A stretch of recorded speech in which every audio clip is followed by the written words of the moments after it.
Hello, Parsboro, community radio listeners. Welcome to Exploring the Neighborhood with your hosts, Thor and Debbie. Here on CICR 99.1 on your FM dial. This is our very first show, and the plan is to take you on a series of half-hour adventures that include road trips, candid interviews, and commentaries. We'll focus on the area's homegrown businesses, unique landmarks, and emerging talent, hoping to shine a well-deserved light on local endeavors that promote eco-friendliness and self-sufficiency. So who am I, and why should you stay tuned? We thought you'd ask. Luckily, one of this area's most respected local news reporters volunteered to handle the grueling inquisition.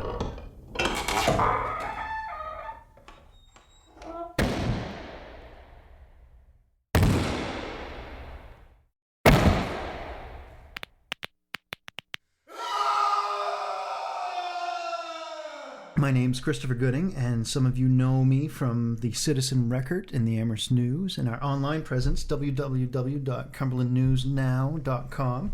Some of you have read what I do, some of you have seen me doing what I do, but I don't think any of you have ever heard me doing what I do. So for today, I'm doing something very unique, and I'm helping my friend, Michael Thor Langees, start off his show, Exploring the Neighborhood. I just wanted to begin with bringing people on the story of the journey of how we got to here. And I want to start with your last name. Are you French, German, or English? If you're French, it's Langees. It's originally a Huguenot name. Mm-hmm. Germans pronounce it Lengees, and English, whatever they can. I've been called everything from long goose to... yeah. So you started off with French, and that's kind of what I was alluding to. You come from what area of Canada originally? Born in Hamilton, Ontario. Oh, okay. Yeah. Then moved to Newfoundland. Okay. Pepperville. Yeah, and how long were you in Newfoundland? About a year and a half. Yeah. Before the Trans-Canada Highway was paved. Yeah. So what age are we talking about? Oh... that far back. Yeah. Hey, well, the reason I ask is because, just us being friends and hanging out before, I know more of your tales from the Quebec area. You were in Hudson, Quebec, was it? Yes, Hudson, Quebec. Okay. And for some of you who have followed Thor's introduction to the area and understand that he has quite a musical presence, would it be fair to say that Hudson is where your musical background started? Started earlier, but it really grew and fermented there. Yeah. So what were some of the things you were doing there? I owned a recording studio, and I managed groups and produced music, lots of it. Yeah, and you were performing too, weren't you? I was a player of sorts. Yeah. What group were you with? Many. Toured with a band called Jets, did the maritime thing, and also recorded with such bands as Rubber Kilt and The Snipes. Mm-hmm.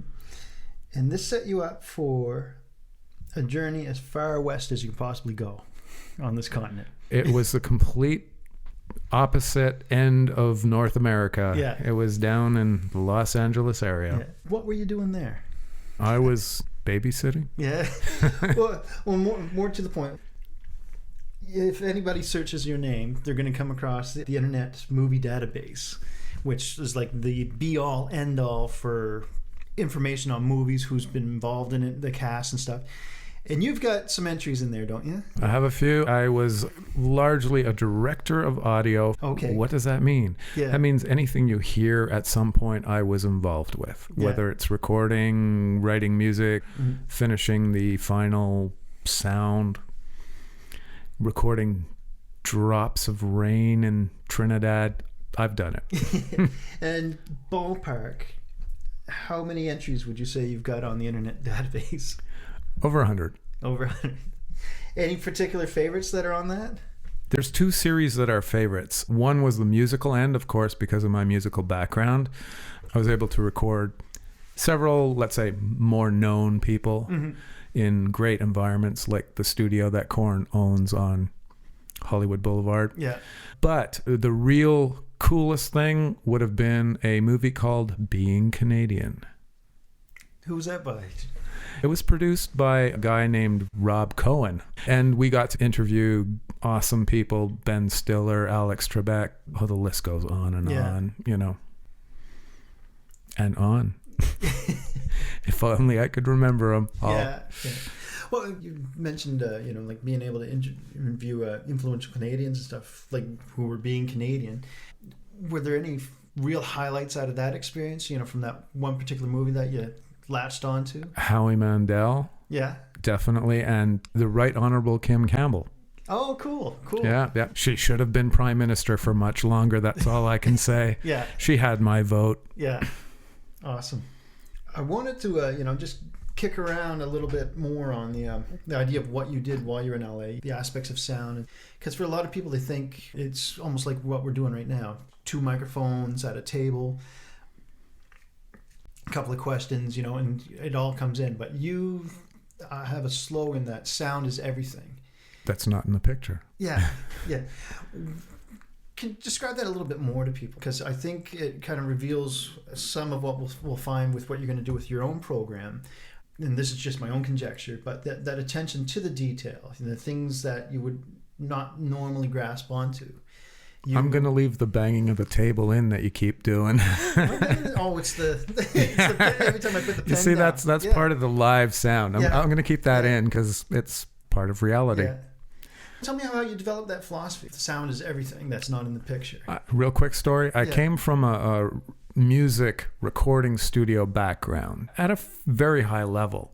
And then I found myself doing audio for television and film and found out that they're 2 completely different worlds, or at least that's the way they think they are. Mm-hmm.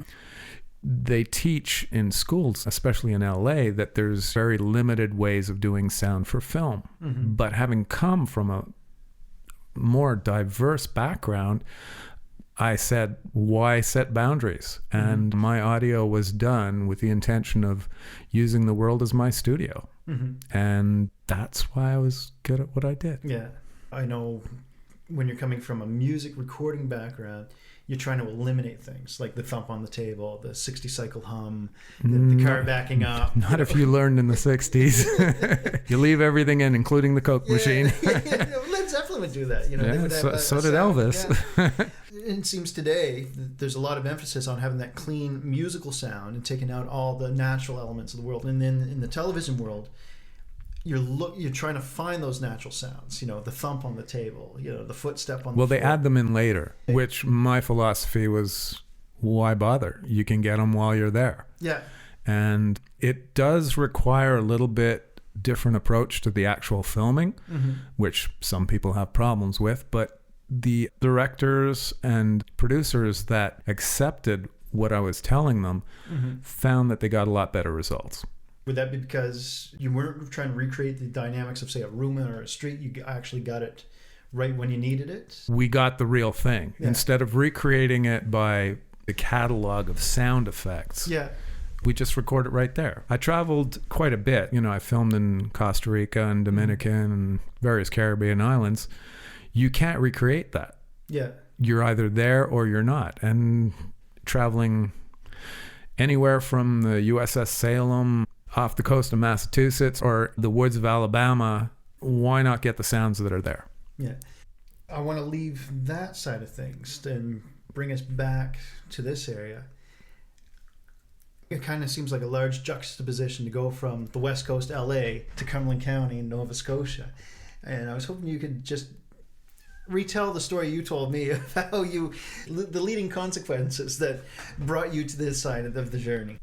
You mean the fact that the border... That you were kicked out. I was kicked out. Let's be honest. I was kicked out of the US of A. Yeah. Even though I'd filed with Homeland Security, even though my wife is American and we'd been married for many years, apparently I wasn't supposed to go to Costa Rica and enjoy myself. And this was... You were on vacation in Costa Rica, weren't you? No, I was working. It was a working bounce in, bounce out kind of thing. And it was on the bounce back. It was on the bounce back that they stopped your rubber ball. They said Guatemala or Canada. Yeah. Tough choice, but I'm here. Yeah. So where did you first land in Canada? Like when, like this is largely like a work visa problem on top of the residency problem, right? It was a few problems all wrapped into one. But where did I end up? Yeah. Mommy and Daddy's in Niagara Falls. Yeah, classic story of anybody who's been kicked out of the United States. Anyone. They end up at home. Back at Mom and Dad's. Yeah. So I come from this mindset that my network was West Coast movie, sound engineering orientated. I tried to stay on the West Coast. Like, why didn't you end up in Vancouver or British Columbia or on that side of the continent?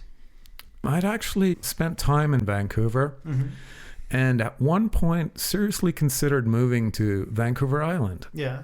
And I purposely went in October, November timeframe. I said, if I love it then, I'm there for good.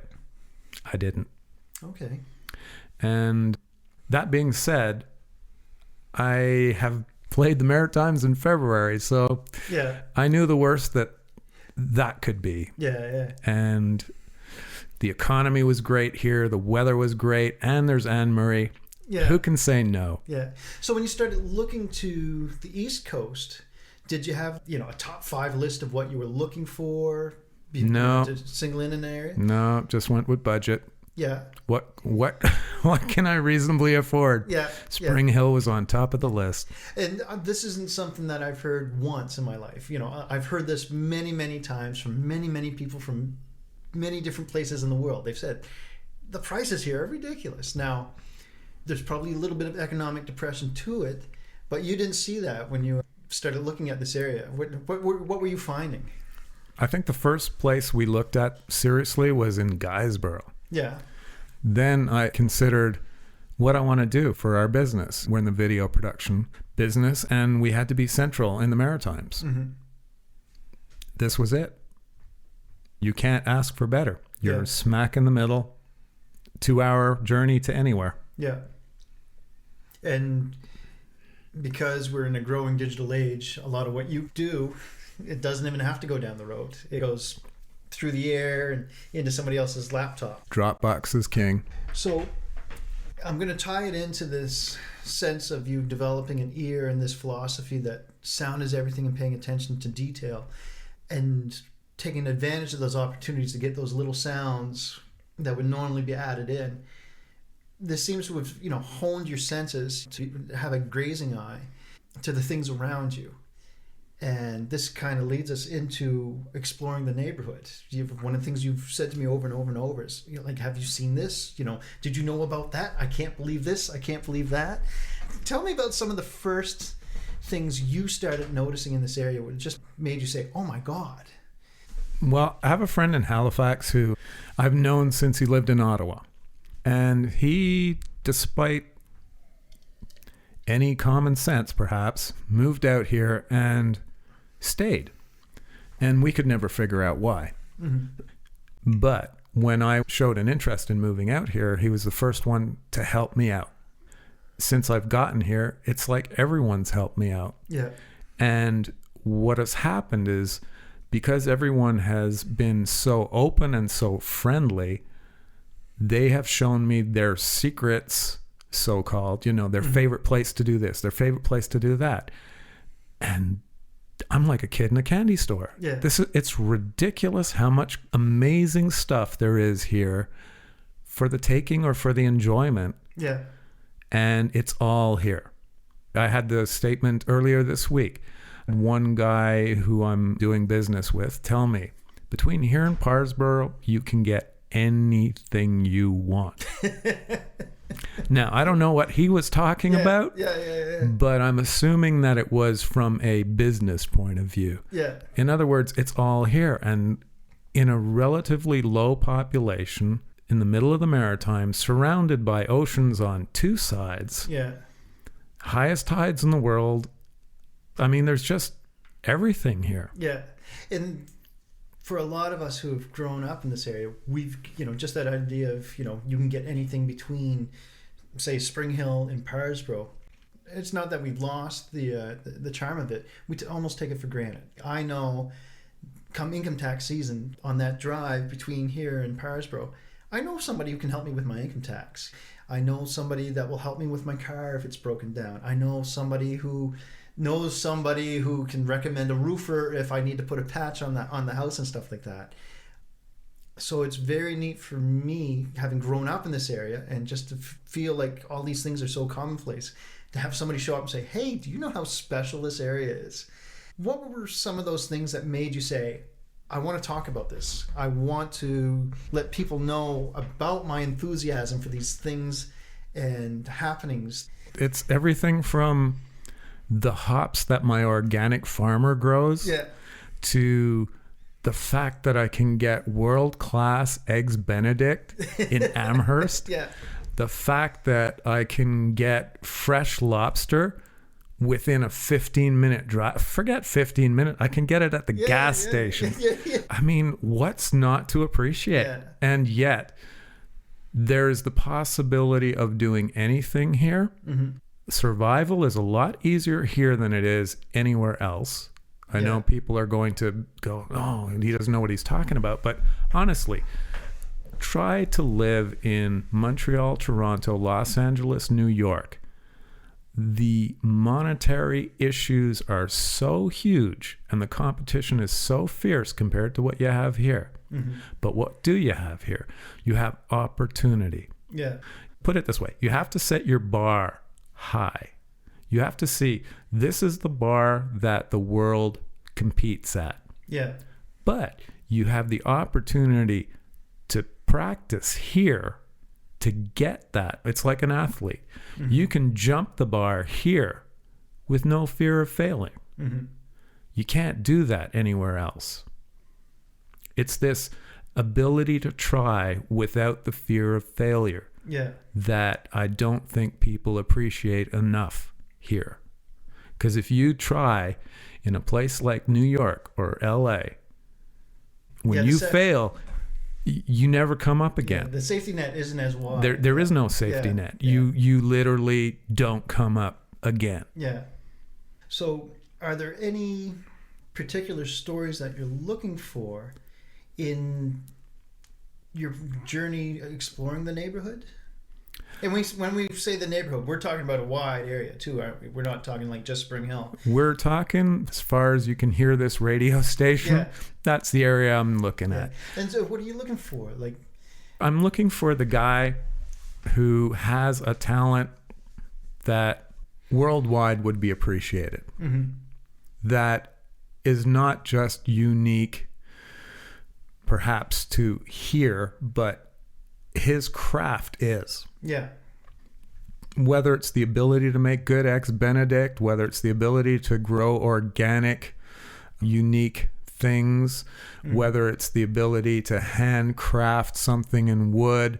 I think you even mentioned a blacksmith. I mean, it's that type of person. The doers and the builders and the makers. The doers, the builders, the makers, the candlestick makers, basically. I know there's a rhyme there somewhere, but I've lost it. And the people who make really good beer. Just on the other side of the Cumberland County, Colchester border, I've heard of somebody, but I can't remember the name right now. Yes, I believe they make really good beer. You know, just for myself, I mean, we've kind of danced around this a little bit. The idea of these doers and builders and the makers and the things that they are crafting.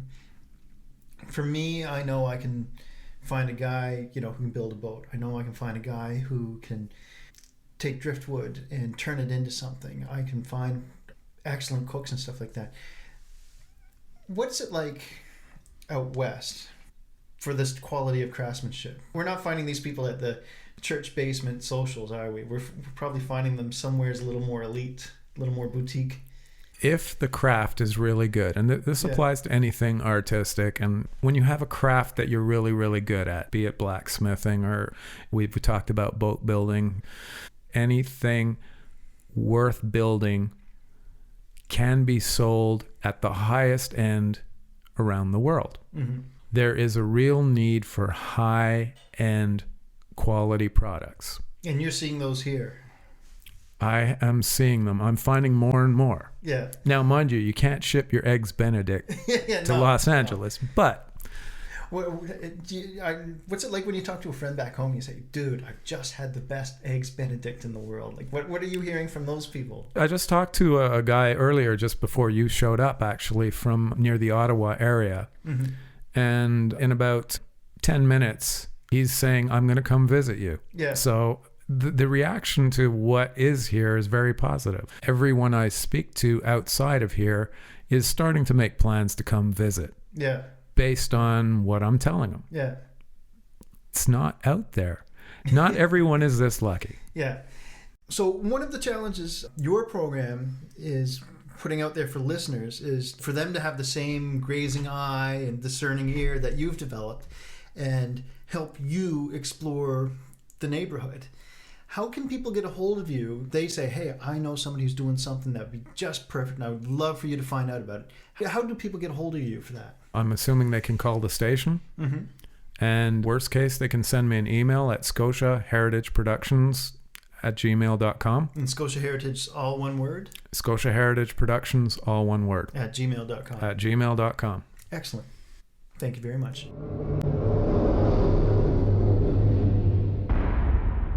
We'd like to thank Chris for his time and effort in introducing me to the radio community. Lucky Debbie, you managed to avoid Chris's inquisition. However, now I get to grill you and find out those juicy details. All right, Debbie, so where were you born? I was born and raised in Minneapolis, Minnesota. And where did you and I meet? Muscle Shoals, Alabama. Ooh, music town. Oh, yes. And how did you and I end up as husband and wife and, more importantly, as life and business partners? Well, we met on a film set in Alabama and couldn't stay away from each other, so here we are. Enough details.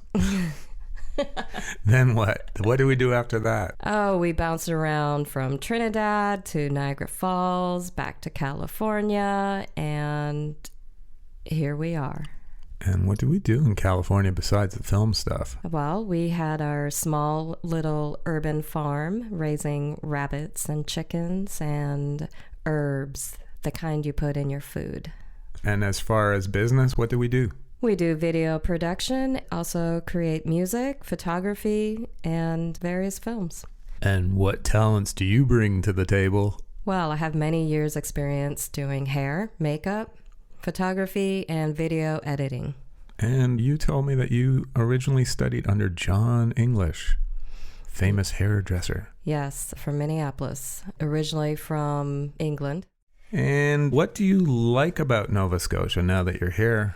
Well, after Minneapolis, I lived in Alabama for 15 years, and I do love the Deep South. And I have to admit, Nova Scotia reminds me of the South in many ways. The people, the friendliness, hospitality. The country music. The country music. There's more here than in Nashville. Yeah, it's everywhere. Yeah, it just has a nice, warm, laid-back feel, and I like that. I've also noticed that you've been studying all about Canada and what makes us tick. Tell us, where do you find your indisputable facts on the Maritimes and Canadian politics?